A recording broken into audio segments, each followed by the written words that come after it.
Hello and welcome to everyone to Game 3, actually, of Harth versus Lubo in the semifinals of the Netherlands BCS 2017. So, this is a matchup between Spike Brothers and Lubo, and currently the score is 1-1 on both players' sides, so this is a best of 3. And as I explained at the beginning of Game 2, we don't have the Game 1 because of special circumstances, and I won't be commentating the finals because I wasn't there to watch them, and it just took too long for me to, get home on time, essentially. So, both players are doing their mulligans and whatnot, and actually agreed to film this final game on the condition that, well, not really on the condition, but I just said, like, I have 20 minutes left, please finish this in 20 minutes or I'm gonna have to go. And there's gonna be a thing at the end where time gets cold throughout this game. I think we'll hear it as we go through it, like, it's gonna be a pretty loud beep. And there was some complications with time, and during those complications I was leaving, and then that kind of, like, those complications kind of ruined my mood for the next coming days and whatnot. So yeah, can't do too much about it, but Harth does take the first turn and get his grade 1 ride, nothing else too special. Lubo gets his first turn, does hit, gets the heal, and is going to be able to use Winged Brave right off the bat. And Harth's first damage is a Mayhem Tiger. So now Lubo does get himself a Barkle, and once again I apologize for the glare on Lubo's cards. Not sure why, honestly. Like, the perspective that I had my camera on felt pretty similar on both sides, so I don't know why Harth's cards are really easy to see and then Lubo's are just insanely difficult to notice. So now Harth does ride into his grade 2, and he's just going to swing, not going to use his starter. He does get the Stride Fodder, and there's a Sanctuary Guard going into Lubo's damage zone. So Lubo rides the Blaster Blade and calls out the Liu and the Barkle, so he's going to be able to countercharge from the Barkle, which is pretty good. So he's going to attack with the 9k on Harth's 9k, so that's no pass. Gets the Blaster Blade, and now it's going to be the Liu attack. Does hit, Liu gets to use his skill, well, Counterblast 1, put himself in the soul to call out the Blaster Blade, and then the Barkle is going to be able to countercharge that 1 damage. So it seems like Lubo isn't able to find his 1 Blaster Blade, but he does find it, and I think he actually only has 1 left because he did drag check into 1. He does have 1 in the Vanguard circle. He did call 1 out. He might have, well, he should have 1 more unless he has another one in the hand, which would reveal something in that case. But he could have just been looking through his deck to see what's still, the kind of like, what's still in there. So yeah, that's going to be the end of Lubo's turn, and now Harth is, whoa, he is going all out. He rode the Rising Nova. He's going to use his Mecha Trainer to get himself a grade 1. Probably the Perfect Guard or the Stride Fodder. He's hesitating on the Perfect Guard. Checking his hand of 2 cards. He does get the Perfect Guard, and so he does have a 16k column and a 9k column. Well, it's just a 9k really. And his 11k Vanguard on the field right now. So quite aggressive turn 3, but it's also understandable. It's how the deck works. And, each player does have their own playstyles, and, he did make it all the way to top 4, so definitely has something to attest to it. So, swings with the Vanguard to the rear guard, that's an understandable move, gets the crit, all on that Cobalt, I believe it's called, is the one that does the draw retire on hit on GB1, so won't have any pressure yet. But yeah, so the crit goes there, and the power goes on the Stride Water, interestingly. So now he's gonna swing with the 21k, and the crit's not gonna swing yet. Not sure what exactly are the considerations here. I guess just not wanting to give him the damage, possibly, to not give him more combos. But in the end, let's see what he decides to do, because it is kind of, okay, looks like he's still gonna attack, so if Liubo takes this, it will give him 2 damage to give him something, well, some more counterblast to work with for further combos. So let's see if that backfires on Harth or not. Lubo does ride the Thing Saber, so he doesn't get the Sanctuary Guard, so it's a little bit less pressure, and he isn't able to use the Regalia in that regard as well. So goes into the Fetus, which was the same first ride that he used last game, and I think it might have been the same one in game 1 as well, but sadly I was not able to record that to attest to that. But that's at least what my memory from 1 month ago tells me. So he's going to use the Fetus now to get himself a Liu, so that's definitely a good move. It's pretty much the best target at this case, especially with like how the game's going so far. So definitely looking solid on both sides, I would say. I think so far the game is looking solid on both sides. It's definitely not one-sided just yet. It's been quite fair, both same damages, fairly same field consistencies, and hands as well, just kind of overall quite well balanced. So Harth does take the damage. There is the, I believe it's Hive Maker is that grade 3 is called. I couldn't remember it in game 2, but I believe it is Hive Maker.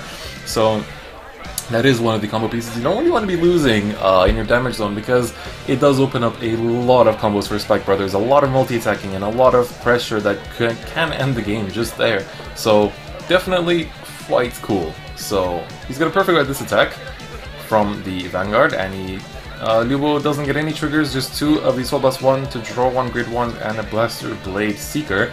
And this is gonna be a bit of a glare going on, but it should be a 16 if I'm not mistaken, with the 4K from the critical trigger. So he will be able to withstand his Blaster Blade, so Harth may want to try for a defensive trigger, but he won't. He's just gonna guard that, and he was gonna use the crit, put it back to deck, and shuffle his deck, and he's checking now what targets he has. He might just want to, you know, hit a rear guard instead. So he already chose his target without restanding. That was the attack there. So he does kill off one of the grade 2s. So that's not a bad move, because in the end, Harth doesn't have the biggest amount of resources, which is going to be a bit of a problem going through this game, because he is able to stride, but with 2 cards in hand, it's going to be not the most amount of combos he's going to be able to do. And there we can hear the beeps of time, so that's a variable worth considering, because now it's turn 0 of time on Harth's turn. So Harth is proceeding through his turn on turn 0, so there's a total of 3 turns. So this is turn 0, then Lubo has turn 1, then Harth has turn 2, and then Lubo has turn 3, and after that, damage is compared, and whoever has least damage wins. And then if the damage is the same, then it keeps on going until 1 damage is hit or healed. So, yeah, he rides into the Rising Nova Stride. He does give charge to one of his rears, and now he's using his Stride skill to call out a unit from his deck by putting a card into the soul. He gets himself the Axe Diver, so he's going to be able to recall his, I believe it's Cobalt, the grade 2, and, you know, get some more hit pressure on there. It does have the hit pressure now because it is on GB1 now, so he does recall it. And he does get the 5k from the Axe Diver as well, and the Axe Diver gives himself the 5k as well. So far it's a pretty good turn, definitely pretty good turn. Just have to keep in mind that, you know, it is, we are in time, and that is an important variable, especially for the things that go on after the game. So, Harth gets the heal, so he puts himself back down to 3, and he's still deciding where he's going to give the power to. He gives it to the Axe Diver. He's gonna get the draw, so he's gonna be able to give that to something else once again. Let's see where he gives it. He's gonna give it to the other grade 2. So there's that. So now looking pretty good. And the third one is a Rising Nova. So up to 5 cards in hand, a considerable amount of shield, a heal for G-Guard as well. So definitely looking quite good. He's gonna attack the Blaster Blade with a 19, so that's a 15k shield from Lubo's side. So he has to really consider if he wants to, you know, protect that or not, because it is gonna be quite extensive. And you know, nothing Dismal can stop, obviously, but he is gonna take that. And now he's gonna G-Guard, and let's see which one he goes into. But I think just any will be fine. He goes into the Dismal now. Okay, that's fine. So, would have been obviously, you know... No, never mind. I was gonna say something, but I think I'll hold it back. Just a scenario that came to mind, but it would be pretty much impossible in this case. So, now it is Lubo's next turn, so he's on turn 1 of time. And he's going to be able to either Legion, I think he's considering, if not already declaring Legion. Oh no, he's just going through... Okay, he is actually declaring Legion, so he will be Legioning his Thing Saber. He does have 2 open counterblast to use the skill. So, Harth is on 3 damage. I'm not sure if this is a bit of a stretch to be doing it now, because you do... Well, you get a lot of pressure with the attacks. You do lose, you know, cards in hand, obviously. So let's see what is going to happen, because Lubo does have 4 damage. If he heals from this, he'll be in a pretty comfortable spot, but if he doesn't, then he's going to be in a pretty awkward one for next turn.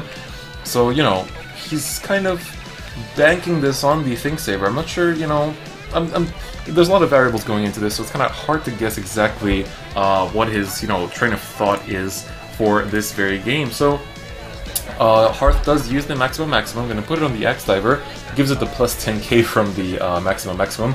And just the thought, but like maximum really won't be that great after Domination comes in, because like, isn't it like if you give the plus 10k to something and then that thing gets dominated, you're just gonna get hit with a bigger attack?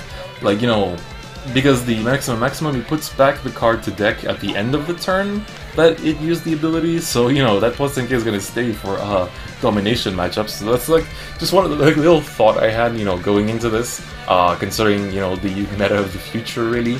So here comes the second things ever tech, and they're just checking what cards Lubo dropped, which were the Stridefather and the Lu, I believe. So yeah, now it's gonna perfect guard, so just checking, and he does have one of the drops, so he gets the counter charge. And so now we're gonna get the crit going on to the Seeker and the heal. Like I said, if Lubo gets the heal, this is definitely a good spot to be in. 3 damage is quite comfortable. Obviously, you know, 2 might be more comfortable, but 3 is already a good start. He can offer to tank up some hits and, you know, not lose out too much and, you know, not risk too much as well. So definitely looking quite good. And I believe this Blaster Blade Seeker will be hitting for a solid 26 if I'm not mistaken.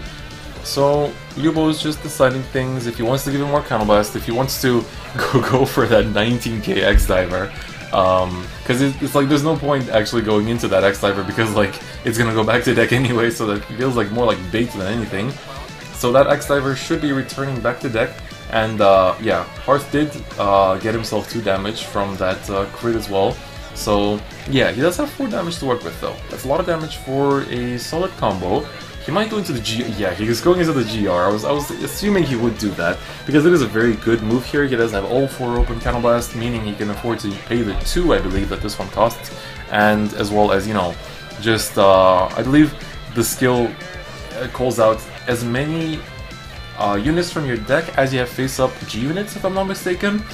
But yeah, I'm not sure how many he has right now, but it should be either a 3 or a 4. I think it's a 3 though, because I don't think he has, yeah, I don't think he has, wait, let's just check. I think he has 3 face, because I don't think he G-guarded the first turn. I think he only G-guarded last turn, but he does, okay, no, he's gonna get 4 because he has to flip 1 face up for the Picaro skill. Yeah, so he does get 4 units called out, so basically filling up his whole field, which is definitely very nice. And the fact that you have complete choice over this is very good. So this GR is super solid. I feel like it became better over time, honestly. Like, you know, it was already good when it came out, but some people doubted its strength, and 2 Mayhem Tigers are coming out just like that. So he can still call out a booster behind, but he's not going to do that. He's just going to call out the Rising Nova, possibly thinning his deck for triggers, possibly, you know, just setting up for something else, you know, not too sure, because he also called an Axe Diver into the back row last turn.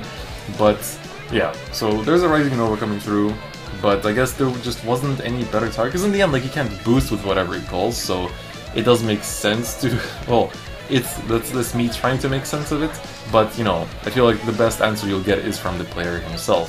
So now this should be just a 26 if I'm not mistaken. I don't think he got any extra power from this stride.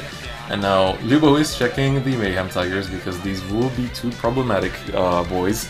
So just again to mention, it is now turn 2 of time on Harth, so the last turn of time will be on Lubo's. So after Lubo's turn, damage will be compared, and then, you know, then the winner is gonna be decided. So let's see. Now he's reading the second Mayhem Tiger too, in case there's any difference, it seems. But you do have to be careful. You do have to be careful in this scenario. He does have 3 damage. He just wants to check everything. Like, I completely understand Lubo wanting to read through every card, because in the end, Spike Brothers are not a deck you see very often. Even here in Europe, you know, no matter what preconceptions you might have, it's not a very common deck. It's just some players that are really good with some of these rogue decks that may manage to take it to tops fairly consistently, and it's really awesome to see these kind of things. So like, it's already, a lot of people have a lot of respect for Harth for making it this far with such a deck. Like, you know, it's definitely quite amazing. And, you know, Lubo's legacy is also known quite well to the international crowd as well, because, you know, he's been to Worlds, he's topped so many regionals and continentals. Like, he's definitely one of the most known European players at the moment. So definitely quite a nice series of achievements, really. So he's trying to add to this BCS to that list as well. So he gets 1 G-Guard, he gets a 2nd G-Guard with a Mayhem Tiger. So, you know, with Mayhem Tiger you can G-Guard and you'll be safe, but anything apart from that might be a little bit scary. So yeah, there go the 2 Mayhem Tigers, and let's see. What exactly is... Okay, 3rd G-Guard, damn! So he's actually flipping through all the G-Guards here, and I can tell how, like, you know, the game is progressing, but also by time to leave for the train on the day of this is also coming pretty soon. So we're now on the final turn of time. It is turn 3 of time. Lubo doesn't even stride. Essentially, Lubo just has to, well, he has to deal 2 damage or heal 1, which is a bit of an issue because if he finishes this turn with more damage than Harth, then Harth will win. So, you know, he either has to make it equal or he has to deal the final damage. He takes the hit, so there's a crit, there's a double crit, so Harth is going to be taking the 2 damage, so in the end, the time doesn't matter as much, so Lubo wins this semifinals, and he's going to go to finals of BCS Netherlands, and for those of you that did check online, he does win the whole thing, so big congratulations to both players, and for Harth for making it to 3rd place as well. So that's going to be pretty much it for me, and I'll see you guys next time. Bye-bye.